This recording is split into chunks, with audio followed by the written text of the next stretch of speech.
नमस्कार दोस्तों, इस वीडियो में हम लोग क्लास 10th के मैथ का एक्सरसाइज 1.2 का क्वेश्चन नंबर 5 को देखेंगे। तो देखिए क्वेश्चन नंबर 5 क्या है। जांच कीजिए कि क्या किसी प्राकृत संख्या n के लिए संख्या 6n अंक 0 पर समाप्त हो सकती है। तो यहाँ आपसे क्वेश्चन पूछ रहा है जो संख्या 6n है ये 0 पर समाप्त होगा कि नहीं होगा बताइए। तो चलिए देखते हैं समाप्त होता है कि नहीं। तो यहाँ पे कितना है 6n।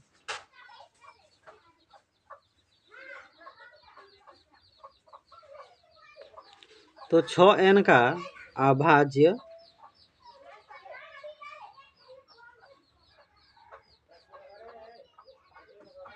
6n का अभाज्य संख्या क्या क्या होगा। अगर 6 को तोड़ेंगे तो कितना होगा 2 गुना 3 इस रूप में होगा। अब अगर मान लीजिए 6 का निकालते तो अभाज्य गुणन इसका कितना आएगा 2 और 3 आएगा। तो यही 2 3 यहाँ है। यहाँ पे कितना आया 6 का अभाज्य संख्या कितना कितना आया है 2 और 3 आया है। लेकिन जो संख्या 0 पर समाप्त होता है उसका आता है 2 गुना 5। किस रूप में मिलेगा 2 गुना 5 के रूप में। यहाँ तो 2 गुना 3 के रूप में आया है। इसीलिए 6n जो है 0 पर समाप्त नहीं होगा।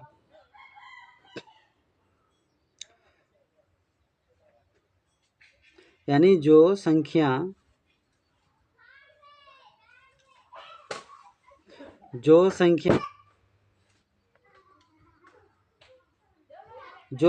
शून्य पर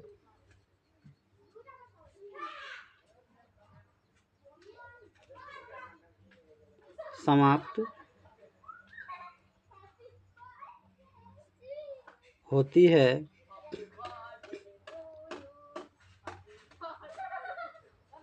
उसे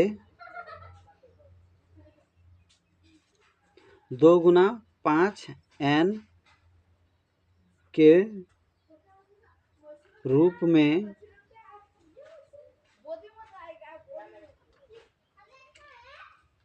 पाया जाता है।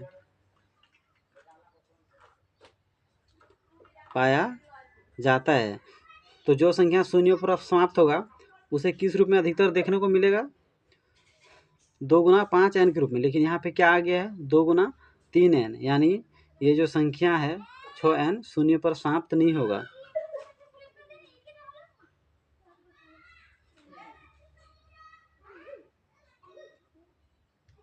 इसलिए 6n अंक शून्य पर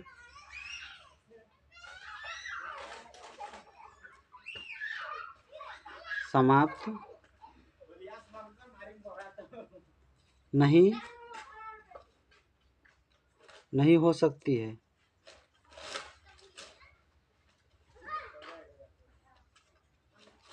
तो आप समझ गए 6n शून्य पर क्यों समाप्त नहीं होगा। क्योंकि अगर ये इस रूप में आता 2 गुना 5 के रूप में आता तब जाके वो शून्य पर समाप्त हो। लेकिन 6 को अगर हम इसका अभाज्य गुणनखंड निकाले तो किस रूप में आया है 2 गुना 3n के रूप में। इसलिए 6n 0 पर समाप्त नहीं होगा।